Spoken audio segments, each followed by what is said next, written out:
Hai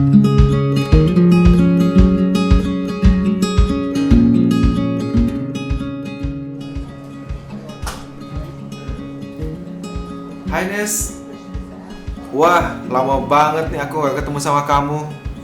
Iya nih, apa kabar kamu sekarang? Mau nawarin bisnis apa nih? Kebetulan banget aku lagi cari pemasukan tambahan. Nah, pas banget nih aku ketemu kamu hari ini. Gini Nes, aku mau ngenalin suatu bisnis yang keren banget pokoknya buat kamu. Oh ya? Bisnis apa? MLM ya? Bukannya banyak berita negatif soal MLM? Eits, jangan negatif dulu dong Nes. Belum apa-apa udah kepikiran ke sana. Sini, biar aku jelasin dulu ya. Aku mau sharing dulu biar kamu terbuka nih pikirannya. Eits, tapi sebelumnya kamu mau minum apa nih? Biar aku traktir dulu nih. Kan kita udah lama gak ketemu. Iya.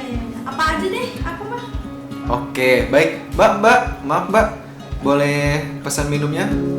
Oke Nes, sambil nunggu ini pesenannya, gini, aku mau sharing ke kamu nih Nes.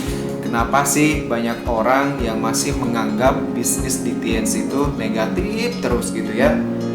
Logikanya seperti ini Nes. Kalau misalkan suatu perusahaan sudah besar, pastinya berita negatif itu pun akan semakin bermunculan.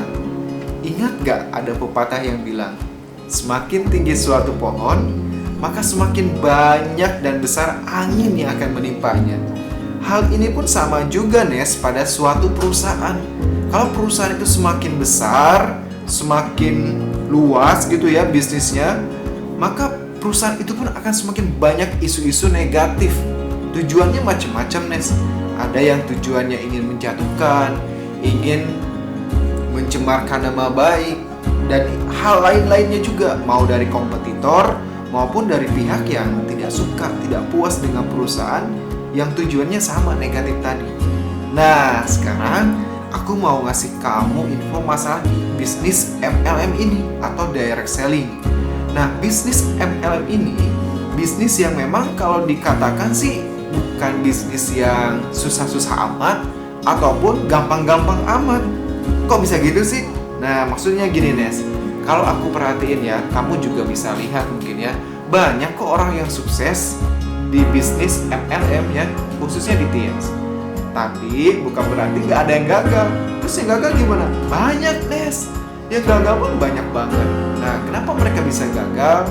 Ya mungkin nggak fokus, nggak konsisten, dan juga ujung-ujungnya yang gagal itu sakit hati Nes beberapa. Sakit hatinya itu disalurkan kalau yang negatif ya bikin konten yang negatif, tujuannya jadi provokator, menjatuhkan, menyerang perusahaan tersebut ya. Tapi kalau yang berbesar hati biasa-biasa aja tuh Nes. Nah, kalau misalkan sekarang kamu tahu nih Nes dan berpikir positif, TNC itu negatifnya dari mana sih? Kita tahu TNC itu di Indonesia sudah hampir 20 tahun. Dan ini tandanya perusahaan ini legal loh, diakui di Indonesia.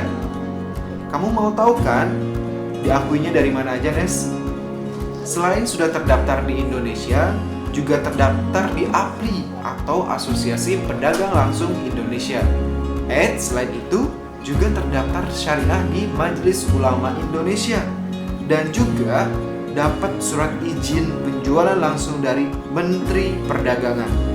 Nah, kira-kira Nes, kalau penjelasan aku ini udah detail banget ngasih ke kamu, pikiran kamu masih negatif gak sih tentang TNC?